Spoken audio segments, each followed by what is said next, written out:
And then we have some great sandwiches. We actually just added a bunch of new menu items. We have a brisket burger. Wow. Which is a killer. Okay. We have a might Texas. need to stay.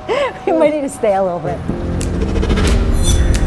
Are you excited? I'm excited. Can't wait to see Barbecue Marc Glosserman. We've known forever, very good friend. He opened up Hill Country Barbecue, bringing Austin, Texas, world-renowned, the best of Hill Country barbecue. So are you excited? I'm excited. He's been doing this since 2007. We actually had most of our big all-team meetings here in celebration. Yeah, a lot of memories, and really no one shoveled more shit than Marc. Marc Glosserman. Let's go meet Marc, talk about how he built Hill Country Barbecue. Super psyched.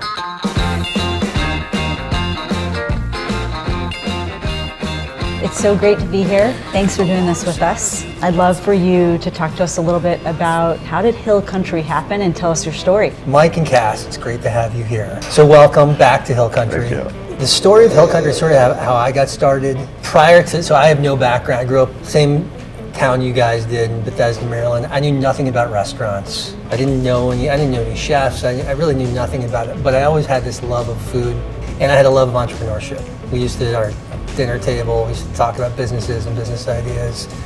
And so I knew that I had this inclination to start a business, to do something entrepreneurial. I just didn't know what. Through college and post-college, I was involved. I started a business. I had some partners in different businesses, all doing things that were very opportunistic. They were interesting. They were kind of, there was a telecom business I was involved in. There was a publishing business I was involved in.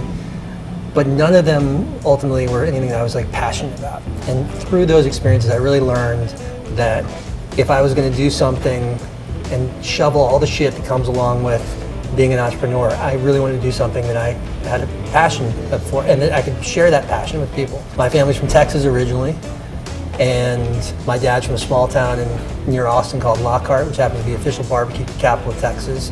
And as a kid, I used to travel down there, see my grandparents, and we would eat barbecue at this legendary place called Kass Mike. It was my favorite place to go in the world. And I didn't really ever think much of it. My grandmother used to ship us barbecue from Texas to our home in Washington, D.C. on holidays, and it was like a delicacy because that was the only place you could get it.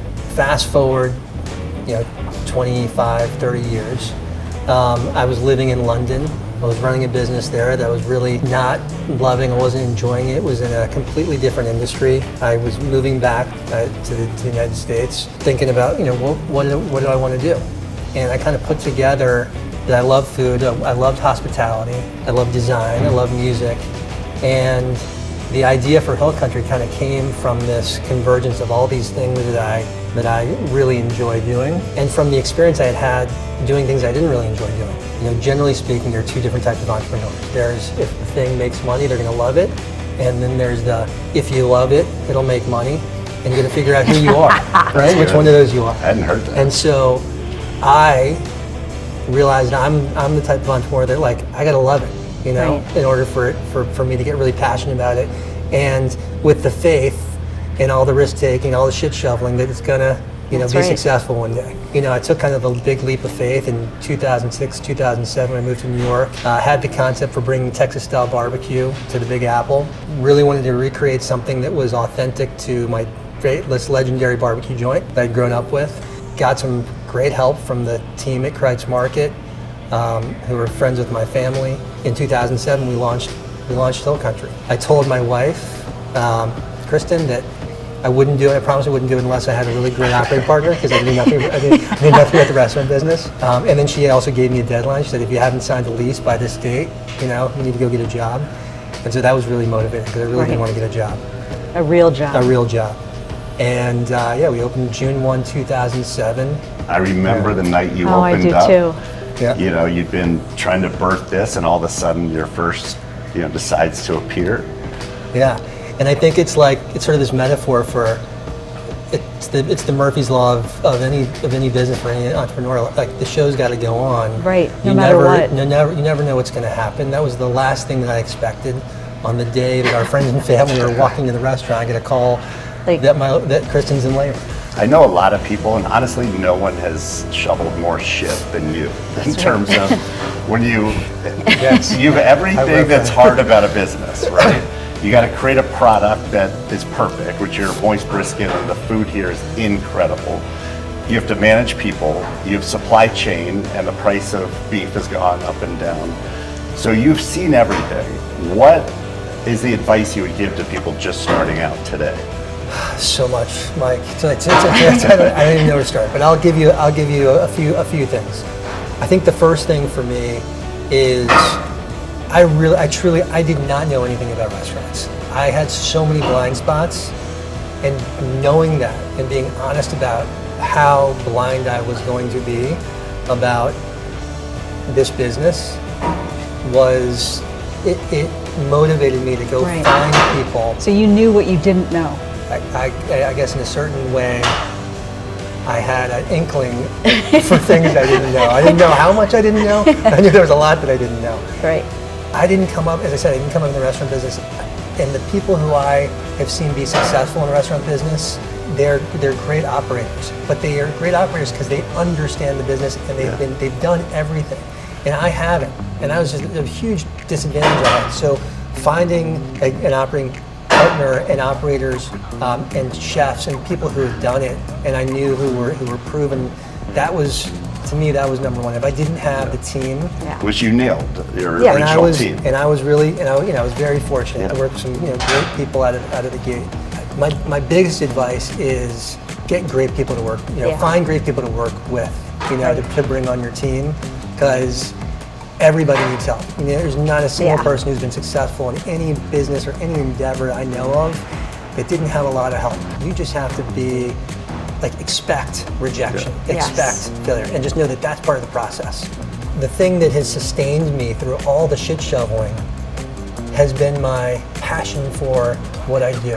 Right. Because what I found is that if you don't love what you do and you're shoveling shit, you are going to be miserable. Yeah, 100%. Yeah. And so to me, it was more about find something I love that's a passion, but the thing that I feel like I'm good at, and a lot of good things I'm good at, is starting companies. You were basically saying, I want to bring in these smokers that, 1,000 pounds of meat, middle of New York City. How hard was it to find a lease? How hard was it just to get going? It was hard. At the time, there really hadn't been, there were not many urban barbecue restaurants, because to smoke meat, to cook meat, to smoke meat, you have to have a whole different type of ventilation system than a typical restaurant, which just uses kind of a gassed exhaust system.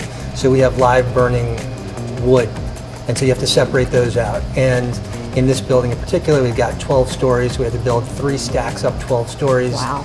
But finding a building that would allow us to do that, and then kind of running the gauntlet of all the regulations and getting the approvals from FDNY and Department of Buildings, because we were doing something that was kind of unprecedented, we didn't really know if we were ultimately going to prevail or not. So that was a big question mark. There was a lot of uncertainty around it. These are our 3 smokers. Each one of these has 1,000 pounds cooking capacity, so we can be cooking 24/7, 3,000 pounds of meat. So we probably have more capacity here than I think probably any other barbecue restaurant, certainly in New York City, but I'm guessing pretty much anywhere in the region. The thing is, I mentioned we had to structurally reinforce the floors when we came in, and then we've got these stacks of ventilation that goes out the back up 12 stories. Look at this. So each one of these bags, so this is the wood outside. A post oak comes from here. It says Fort Worth, Texas, right on the bag.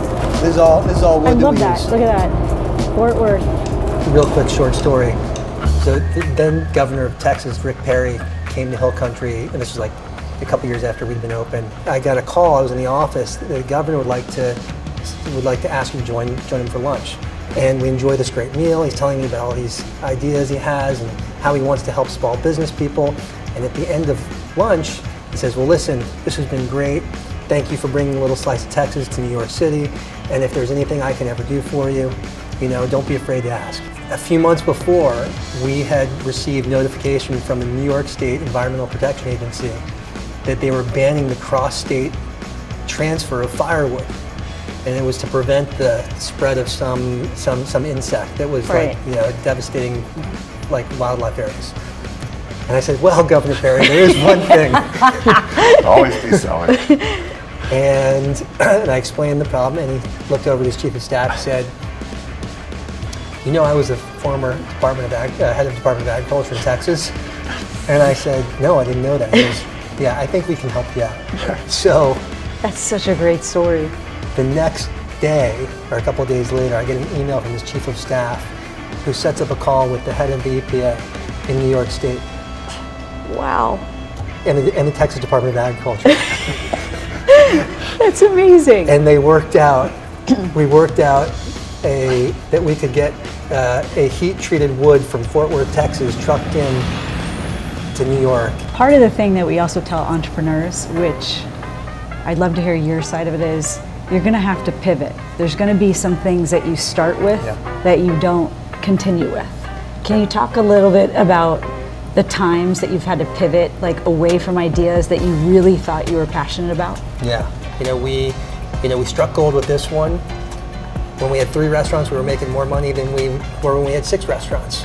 And part of that is, we thought we needed to put a bunch of people in place, and we built our corporate team ahead of the growth that we had.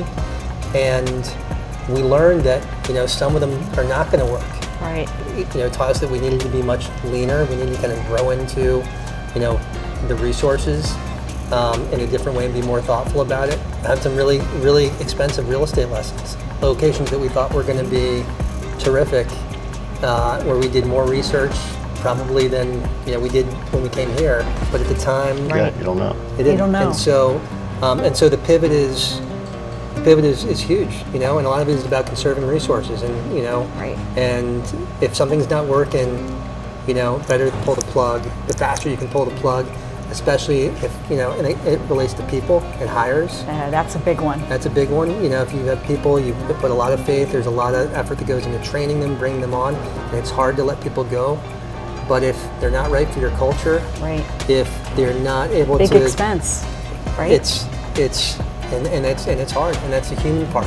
Not only have you pivoted well, you've taken learnings and scaled them. Yes. So I look at Tuesday night live band karaoke. Like, you do it once, people love it. Do it again, people love it. Then it becomes a program, right? Yes. The Thanksgiving turkeys, smoked turkeys. And those that are- was an idea that Right. as someone who's gotten my turkeys here a few years, people love, right? Yeah. And so it's kind of, you take these creative ideas, the ones that don't work, you throw them away. The ones that work, all of a sudden you become known for it. Before we wrap up, as you think of the greatest memories from Hill Country, and you've hosted SNL after parties, you've Yeah. had presidents here. What are the events that really made this worthwhile, that were the epic things you look back wow, we did that? Well, one of the really fun and kind of gratifying things about being in this particular business, in this city, doing what we do, is I've met some incredible people over time, and part of just an incredible community of chefs and restaurateurs, and the people that I've had the privilege to work with here, just so many great people. This room just holds so many memories. We have had, and you've been to some of the, we've hosted, 10 Saturday Night Live after parties. We had, Bill Clinton and Chelsea Clinton, in that booth over there watching a show.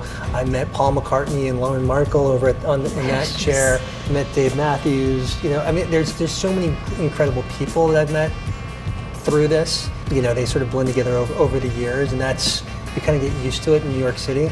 I'd say one of my single, favorite memories, just because he's a hero of mine, was in 2008. I think it was 2007 or 2008. It was right after we opened. We were asked to cater a rehearsal for Bruce Springsteen. There we go. In Asbury Park. That's awesome. And it was down on the boardwalk at Convention Hall while he was doing his rehearsals before he was going out on his next tour. And I got to go down with our pit master at the time. We actually barely made it because we had some major automobile trouble on the way down on the Garden State Parkway. It's always shit. But we got there, and I got to meet Bruce and the E Street Band and watch them. That's in amazing. This, it was me. Raw, I was the raw. yeah. It was like the techs and the band and me, and I wasn't cooking, so I wasn't even serving lunch. but those are just the moments, those experiences that you're they're unforgettable, that you don't expect. And they Exactly. fuel you. Well, thank you guys for being incredible supporters and always. I mean, really, I have so much gratitude for you guys. This is This home. is one of our happy places. Yeah, for sure. Well, we're happy to have you. Okay, well, thank you. Thank you guys. This is great. So Awesome. much fun. Proud of you.